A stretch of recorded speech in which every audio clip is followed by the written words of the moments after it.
121 kilómetros de virtuosismo técnico que incluyen 22 kilómetros del monorraíl más usado del mundo. Un árbol de 14 pisos de altura envuelve una antigua plataforma petrolífera.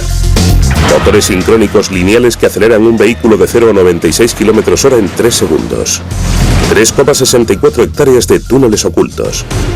Un viaje bajo tierra entre bastidores y al pasado de la maravilla tecnológica que es el Walt Disney World. A continuación, en Maravillas Modernas.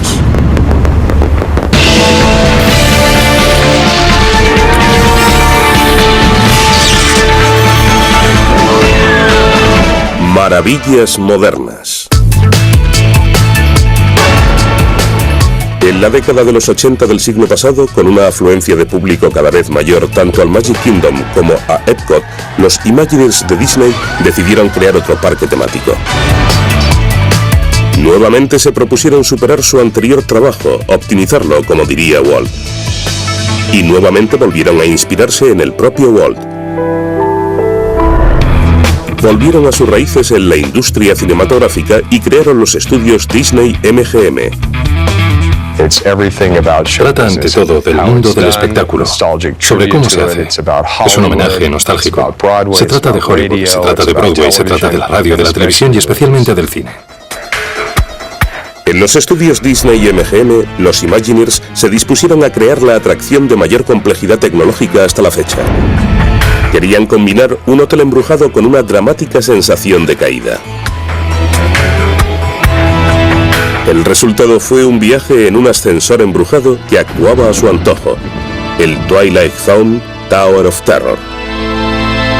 Creo que para mucha gente no hay nada más aterrador que la idea de un ascensor fuera de control. Crear el emocionante aparato exigió tecnología innovadora para combinar dos tipos distintos de atracción en uno. Desde el punto de vista técnico era uno de los proyectos más ambiciosos que habíamos emprendido nunca. Si pensamos en una atracción normal, es el sistema de un solo aparato pero con múltiples movimientos. El viaje comienza con un suave ascenso, pero de pronto las puertas se abren y el aparato se mueve horizontalmente hacia los oscuros pasillos del hotel embrujado.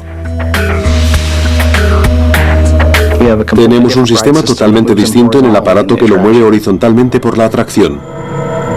Crear movimientos horizontales no supuso una dificultad. Disney recurrió a tecnología que ya había usado para controlar vehículos inoperarios, pistas o vías, vehículos guiados por cable.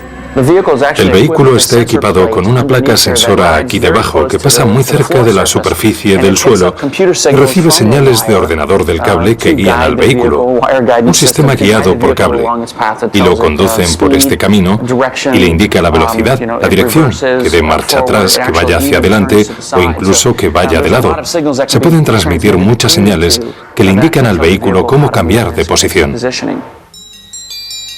De pronto, el aparato parte dando bandazos en una serie de subidas y caídas espeluznantes.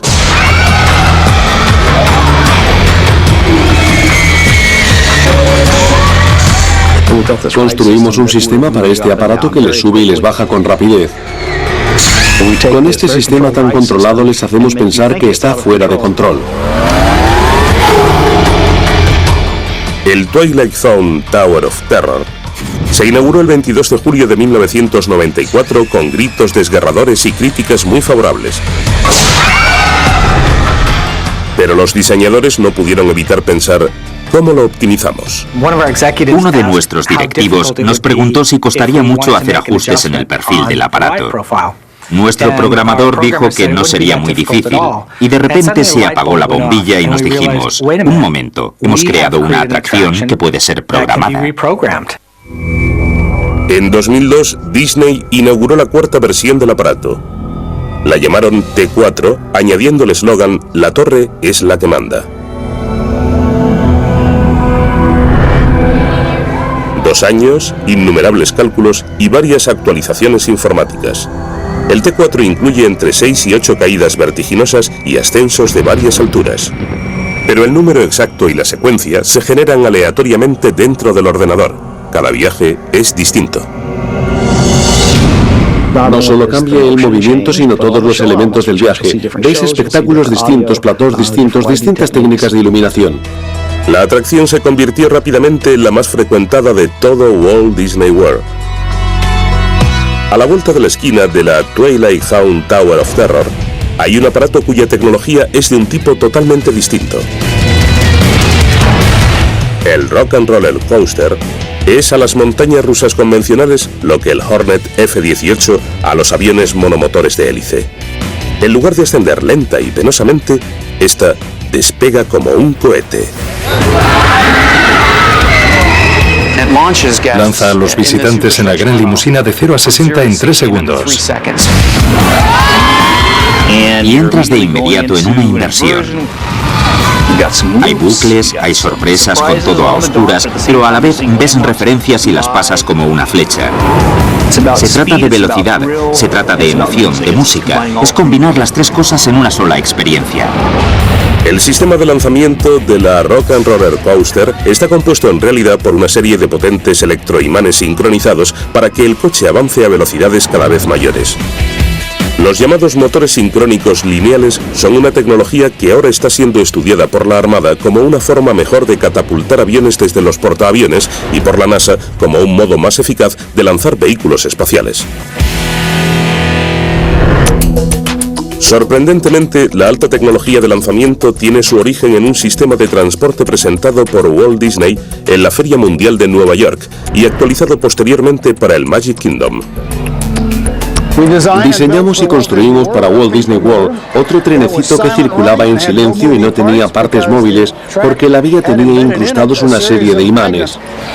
Cuando los vagones pasaban sobre ellos, la electricidad se conectaba y se cortaba impulsando el coche suavemente por la vía. 450 motores de inducción lineal impulsan al trenecito que sigue circulando suavemente en Walt Disney World a una majestuosa velocidad de 11 km/h. Luego llegaron los primos turbo de esa tecnología, los llamados motores sincrónicos lineales o LSM. Los LSM aceleran el encendido de los electroimanes en la vía, convirtiendo las lentas ondas magnéticas en un enloquecido tsunami. Y todo lo que navegue en ese tsunami puede ser acelerado a una velocidad solo limitada por los arranques de corriente eléctrica y los límites físicos de los vagones del aparato y sus ocupantes. Se puede sacar mucha potencia de un motor lineal. Con uno literalmente se podría ser despedido magnéticamente al espacio sin ayuda de otra cosa. Esa es la gran ventaja de los motores lineales. Ya se esté en el primer vagón o en el último, las canciones se ajustan al escenario. Cada sistema de audio integrado en los vehículos también cuenta con sensores especiales que se corresponden con las señales que se van dando por todo el trayecto y le dicen al sistema qué pistas pinchar. Es una matriz muy compleja de amplificadores, altavoces y crossover. Separamos los agudos, los registros medios y los graves. Hay altavoces justo al lado de la cabeza, son casi como auriculares, y los asientos llevan debajo subwoofers, cajas de graves, así que se viaja totalmente inmerso en una experiencia sonora.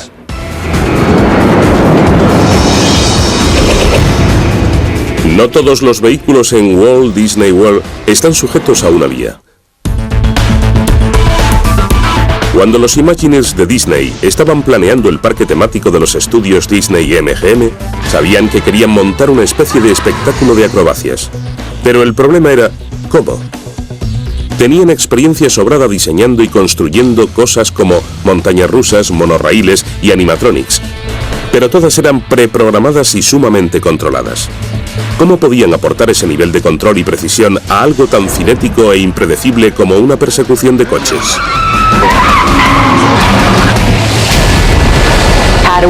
¿Cómo hacer de esto algo que pueda representarse a diario y ser muy sistemático? E inventar y construir la tecnología para hacer posible esa atracción solo fue el principio. Se aplicó mucha ciencia al diseño de la forma en que íbamos a hacer la función. La creación del espectáculo empezó buscando el lugar idóneo. En este caso, una esquina de 2 hectáreas del parque que estaba lista para ser reurbanizada. Solo había un problema. Un canal cruzaba el terreno. Tuvimos que desplazar el canal para hacer sitio, pero ese tipo de obstáculos es algo a lo que solemos enfrentarnos cada vez que construimos algo. Una vez que los ingenieros desviaron el canal, los Imagineers empezaron la construcción de un recinto de 16.280 metros cuadrados que contaba con un estadio de 5.000 localidades. Primero echaron anclajes de hormigón de 1,2 metros de profundidad para sostener puentes y rampas. Debajo, los Imagineers entraron un foso lo bastante grande para contener propano líquido. Contamos con un foso donde están todos los acumuladores para el gas LP que nos provee un particular. Contiene el propano, que abastece a los acumuladores. La mayor parte de la potencia de fuego se reserva para la apoteosis prevista del espectáculo, un impresionante despliegue de acrobacias, emociones y explosiones. Tenemos una apoteosis en la que 6 grandes acumuladores de gas LP estallan y lanzan al aire una bola de fuego de entre 13 y 19 metros de altura. Pero ¿qué sería una persecución de coches de Hollywood sin un tiroteo? Naturalmente, usar armas de fuego era totalmente imposible, pero los Imagineers recurrieron a una de sus tecnologías más fiables, la neumática. También tenemos lo que llamamos impactos de bala, que es pura neumática. Se trata de aire comprimido en puntos concretos para que cuando el malo le dispara al héroe se vea agua saliendo disparada del suelo, que se debe en esencia a la acción de aire comprimido sobre cavidades llenas de agua. Una vez el escenario estuvo en marcha, los Imagineers se pusieron a trabajar en los vehículos. Aunque en este caso estos no serían conducidos por los visitantes, sino por especialistas. Debido a los saltos y a los trompos que tendrían que hacer, los coches tenían que ser ligeros. Así que los Imagineers cogieron Opels y los dejaron en el chasis.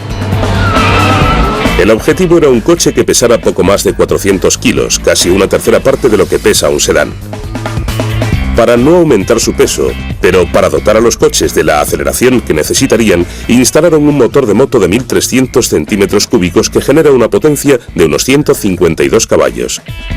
El motor ofrece potencia máxima con un peso mínimo. Tenemos un cortafuego que protege al piloto y además contamos con un alternador externo para cambiar el sistema. 2 ventiladores grandes para extraer el aire de este compartimento por la parte trasera del coche, y además enfriamos el aceite del motor para ahorrar frenos. El motor se puso detrás del piloto para dotarlo de mayor estabilidad durante los trompos y los saltos. El motor tenía que estar detrás del asiento del piloto para asegurarnos de que aterrizaba sobre las 4 ruedas. Por seguridad, el depósito de gasolina fue reducido al mínimo tamaño posible para que solo contuviera el combustible suficiente para una función. Estos coches no se construyeron para ser cómodos. Su interior es tan espartano como el de un coche de carreras.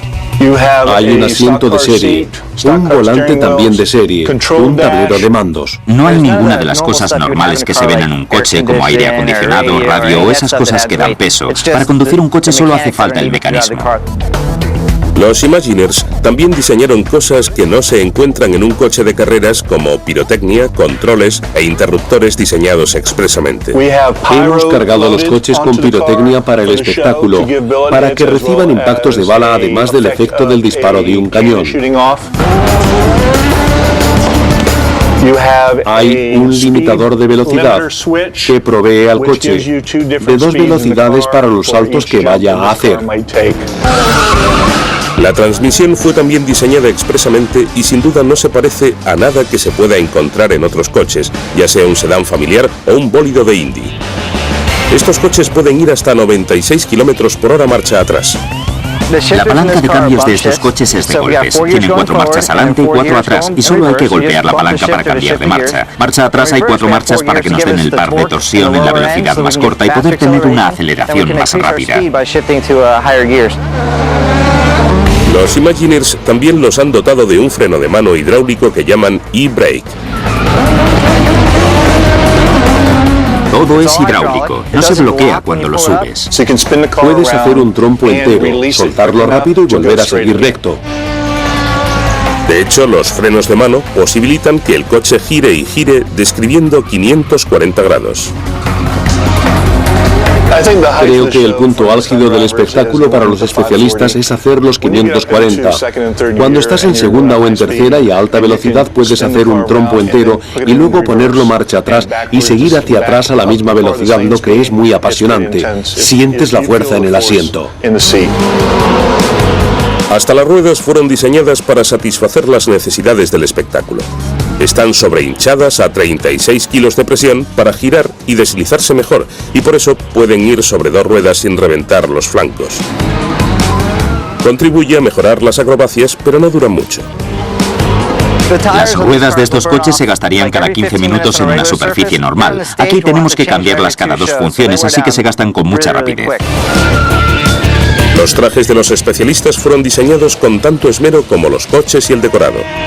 Para compensar la ausencia de aire acondicionado en el implacable calor de Florida, los pilotos llevan chalecos refrigerados por agua. Esta es la prenda tan chula que llevamos debajo del mono ignífugo. Tiene unas mangueritas que se conectan con estas otras dos que se enchufan a nuestro sistema de agua y a través de ellas circula el agua fría del refrigerador. Es una sensación muy rara cuando lo enciendes. Es muy extraño pero alucinante. Dura unos 30 minutos y te mantiene baja la temperatura del cuerpo cuando conduces estos coches en los que hace tantísimo calor. En cada función hay un especialista que pasa un calor considerable. La antorcha humana que se prende fuego cuando su moto derrapa a través de una barrera de fuego.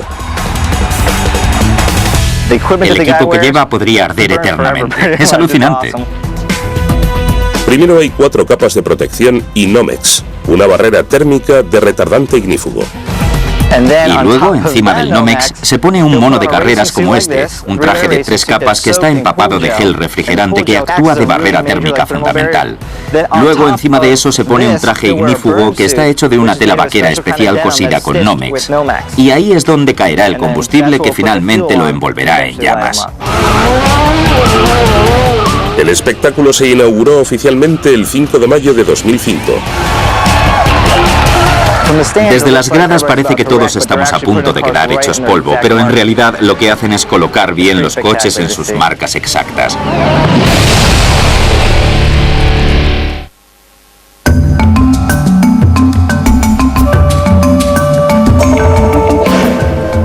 El Animal Kingdom, el cuarto y mayor parque temático de Walt Disney World, abrió sus puertas en abril de 1998. Con una extensión que supera las 200 hectáreas, este gigantesco parque temático es casi del tamaño de Epcot, Magic Kingdom y los estudios Disney y MGM juntos. Este cuarto parque habría asombrado al propio Walt. Aquí, dinosaurios de audio animatronics se enfrentan a su extinción catastrófica varias veces al día. Y en la atracción central del parque, Kilimanjaro Safaris, animales salvajes deambulan por 44 hectáreas de sabana africana trasplantada, con lo que aparenta ser una absoluta libertad de movimiento.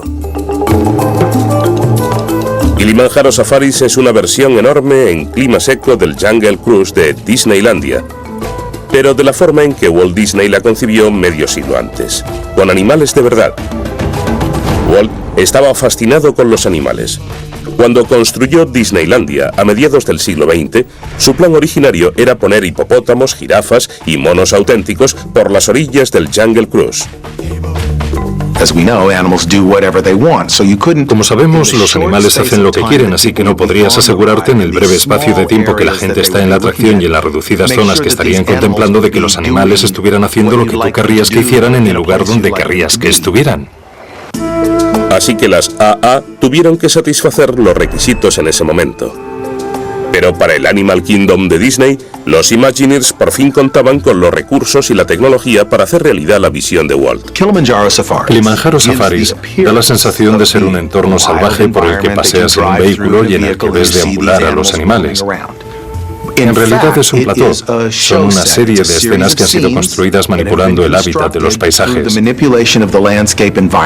Hay una frontera de la que los animales no pueden pasar. Así que o bien esas fronteras son invisibles para el espectador o en muchos casos las están viendo, pero no las identifican como tales.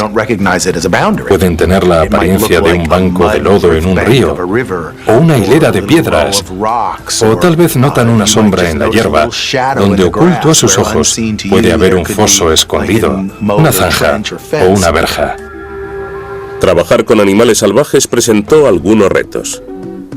Para animar a los animales a quedarse a la vista de los vehículos, los Imagineers hicieron uso de trucos creativos, especialmente con los leones.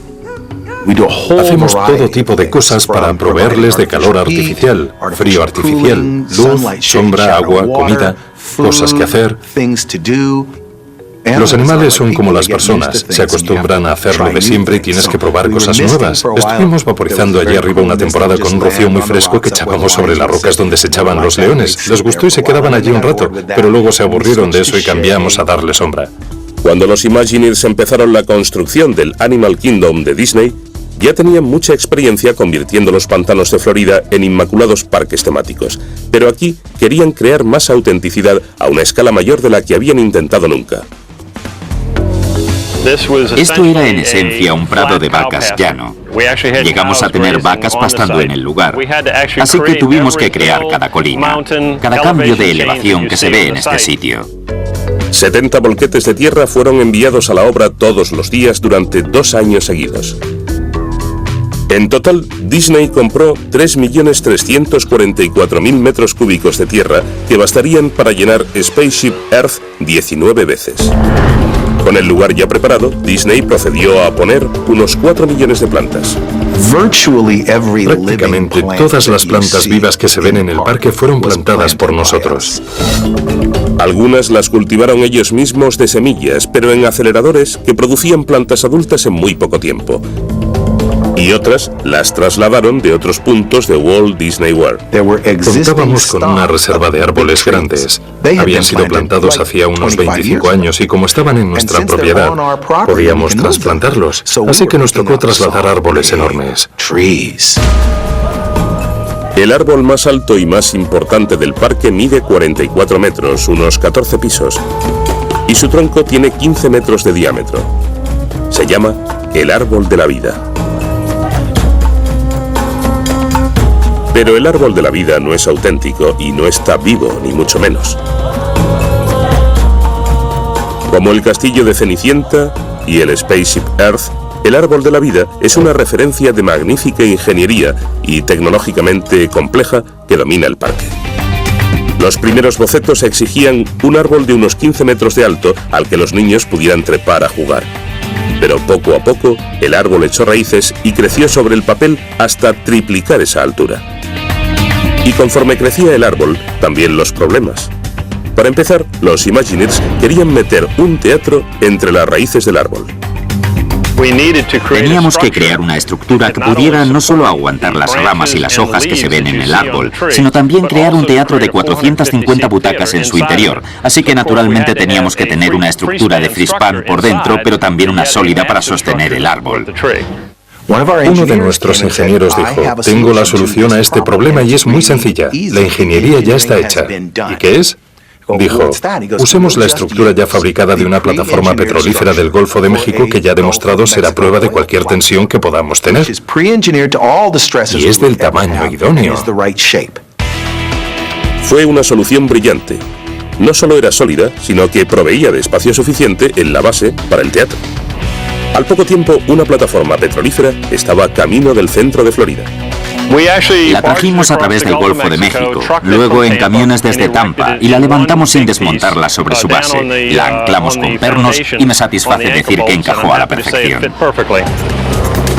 Para transformar la enorme plataforma en un árbol, obreros siderúrgicos cubrieron la estructura con una segunda capa de acero que se aproximara a las curvas de un tronco y sus ramas que con el tiempo recubrirían de hormigón. Aparte de 12 ramas principales, el árbol tiene otras 45 secundarias, 756 terciarias y unas 8.000 ramitas de los extremos. Cuando sopla el viento, estas se mecen de manera realista gracias a las juntas de expansión en la base de las ramas principales. 103.000 hojas de vinilo expresamente diseñadas susurran en la brisa.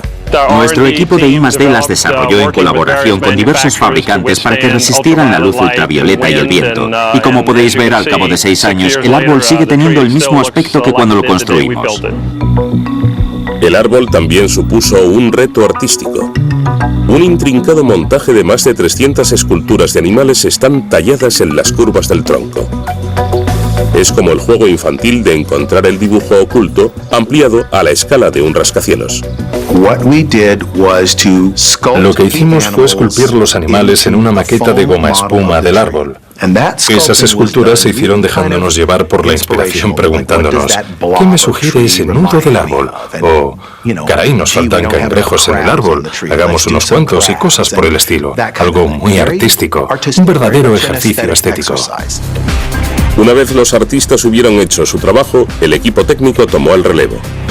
Dividimos el árbol en pequeños cubos y cada uno de ellos fue escaneado y luego esos escáneres se usaron para crear cubos gigantescos de metal y listones que posteriormente fueron traídos en helicóptero y colocados alrededor del árbol. Entonces fueron soldados. El resultado fue la réplica de tamaño natural en un armazón de metal de la maqueta que habíamos esculpido. Los artistas se pasaron los siguientes 12 meses, lloviera o tronara, esculpiendo la red de animales. Aplicando una fina capa de cemento al armazón de metal, el artista consultaba una serie de fotos y empezaba a moldear el cemento fresco a toda prisa para terminar la imagen del animal entre las 6 o 7 horas antes de que se endureciera el cemento. Una vez se remataron las esculturas, exactamente un año después de empezarlas, el árbol fue pintado de marrón con manchas grises y luego cubierto con una capa protectora transparente para prevenir la acción de los rayos ultravioleta. Enorme y complejo como es el árbol de la vida, no tardará en ser eclipsado, tanto física como tecnológicamente, por Expedición Everest.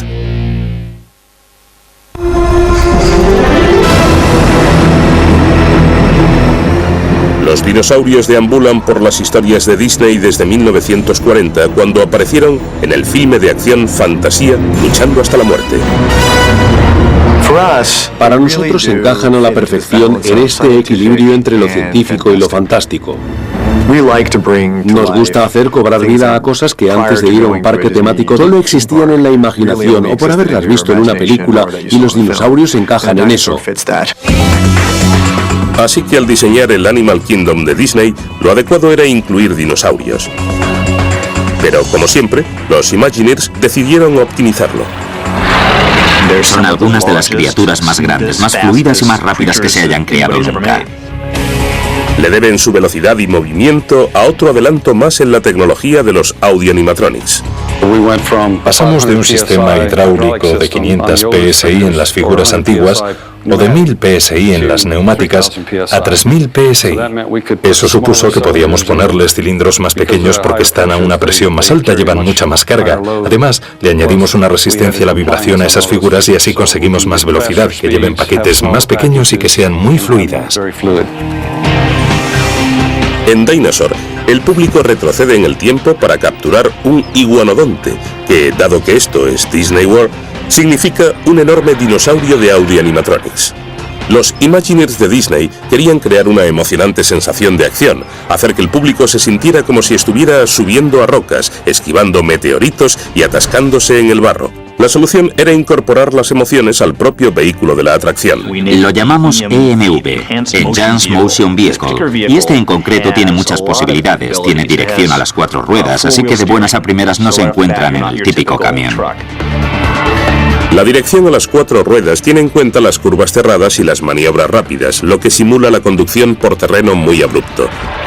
Pero la verdadera acción resulta de los accionadores hidráulicos que mueven la carrocería del propio coche, parecido a un Audio-Animatronic. Lo que tenemos aquí es un vehículo basado en el movimiento que es accionado por 3000 PSI de presión hidráulica.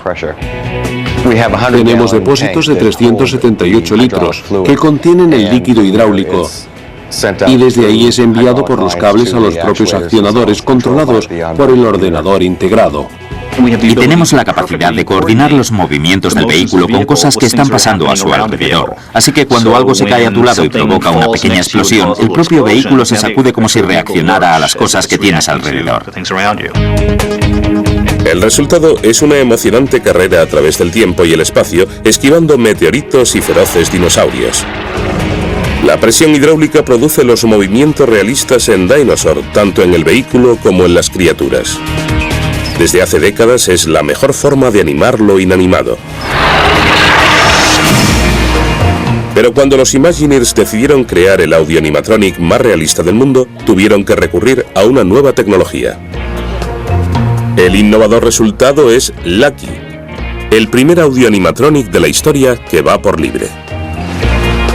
Lucky es un tipo de tecnología totalmente distinto de nuestras criaturas audio-animatronics en las atracciones, cuyo principal objetivo tecnológicamente es hacer lo mismo una y otra vez por siempre jamás, y cuya ingeniería va dirigida a esa finalidad. Mientras que la de Lucky es reaccionar con fluidez y convincentemente. Dirige su atención a individuos y hace que se digan: ese dinosaurio me está mirando. Es el mayor salto adelante en figuras AA desde que Lincoln se puso en pie en la Feria Mundial de 1964. Para hacer esto, más o menos, tuvimos que reinventar todo lo que habíamos creado antes en figuras AA. Como queríamos liberar a Lucky de la tierra, del suelo y hacer que anduviera por los parques, adoptamos la electricidad. Disney empleó la tecnología de la fibra de carbono similar a la utilizada en bicicletas y aviones para crear un armazón resistente y ligero. Y formularon un nuevo compuesto de látex para la piel. Como es eléctrico, tenemos que asegurarnos de que todo sea más ligero. Esa piel es lo que llamamos espuma de látex, con la que se crea una piel de estructura muy ligera. De haber probado con cualquiera de los tipos de pieles que habíamos usado antes, habría sido imposible porque pesan demasiado y los cilindros eléctricos y los motores no podrían con el peso. Es la primera piel a la que los visitantes pueden acercarse y tocar, así que el tacto de la figura tenía que ser como el que piensan que tendrían los dinosaurios. Disney también ideó un software innovador y de marca registrada. Fue en esto en lo que fomentamos la innovación y superamos todo lo que se había hecho previamente. Tenía que ser manejado por una persona. Todo, desde un parpadeo a caminar y mover la cabeza, tenía que estar controlado simultáneamente en tiempo real, delante de los visitantes. Eso era imposible, así que para conseguirlo, hicimos un software muy avanzado que en realidad codirige la figura con el humano. De modo que es un humano y un programa informático lo que hace cobrar vida a Lucky cuando lo veis salir a escena. Los resultados son sorprendentemente verosímiles incluso para sus creadores. No os engaño, el equipo que trabaja con Lucky se toman al dinosaurio muy en serio, lo ven como una criatura viva, le preguntan cómo está por la mañana, cómo se siente. Hasta ahora solo hay un Lucky y pasa mucho tiempo en los diversos parques temáticos Disney por todo el mundo.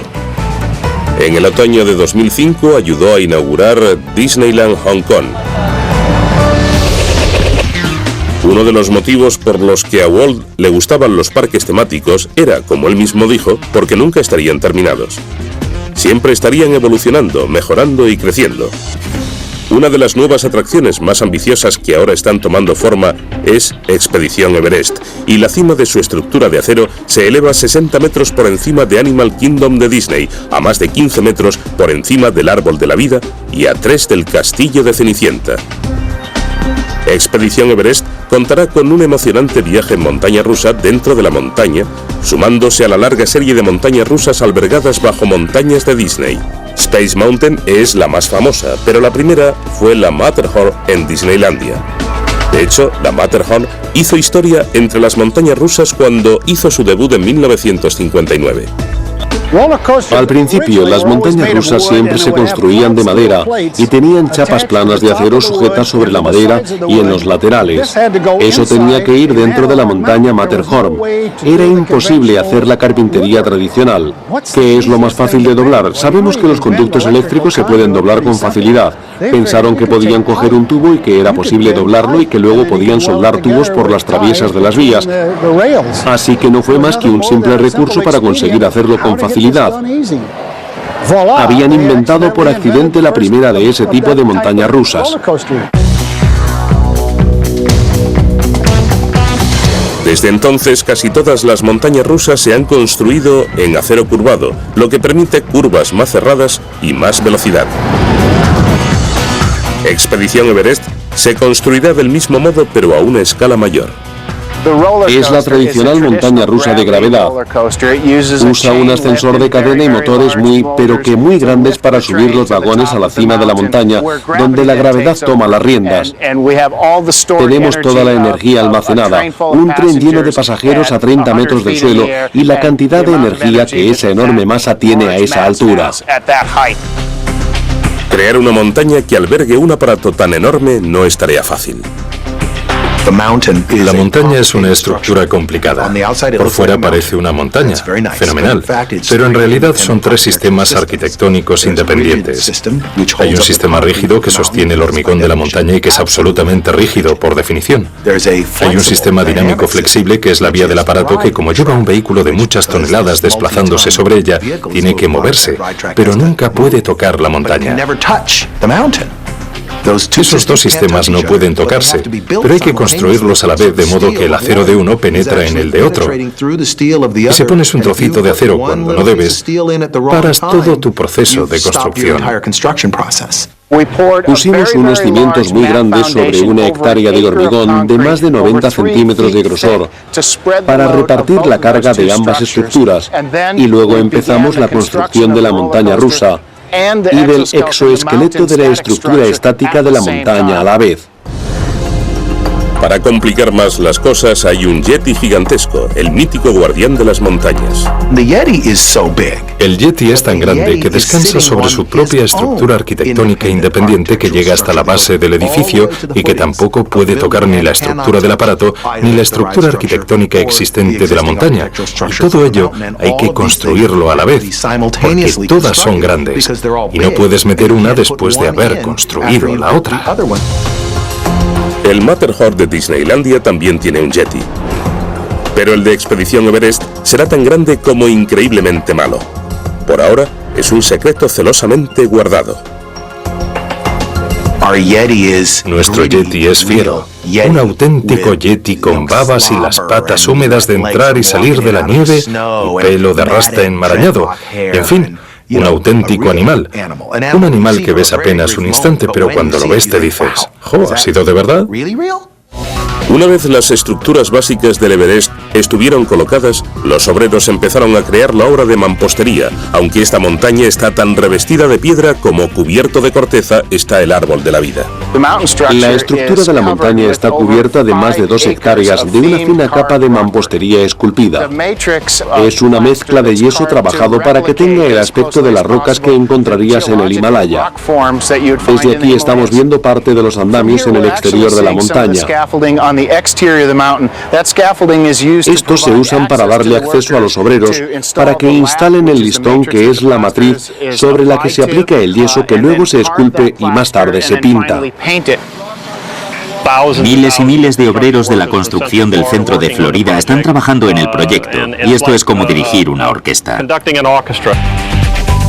Al cabo de 3 años de construcción, la montaña estará por fin terminada y Expedición Everest abrirá sus puertas al público. En Disney se ha dicho que a una buena idea nunca se la deja morir. Expedición Everest parece confirmarlo. Es otra enorme expansión del concepto de parque temático que Walt presentó por primera vez en Disneylandia. Muchas cosas han pasado en las 4 décadas transcurridas desde que Walt Disney bosquejara la idea para su mayor y más ambicioso proyecto. Walt Disney World es enorme y complejo tanto en su visión global como en sus operaciones de cada día. No es precisamente lo que Walt describió al mundo cuando se descorrió el velo acerca de su misterioso proyecto Florida, pero es lo más parecido en el mundo a una auténtica plasmación del mayor, más grandioso y más mágico de los sueños de Walt Disney.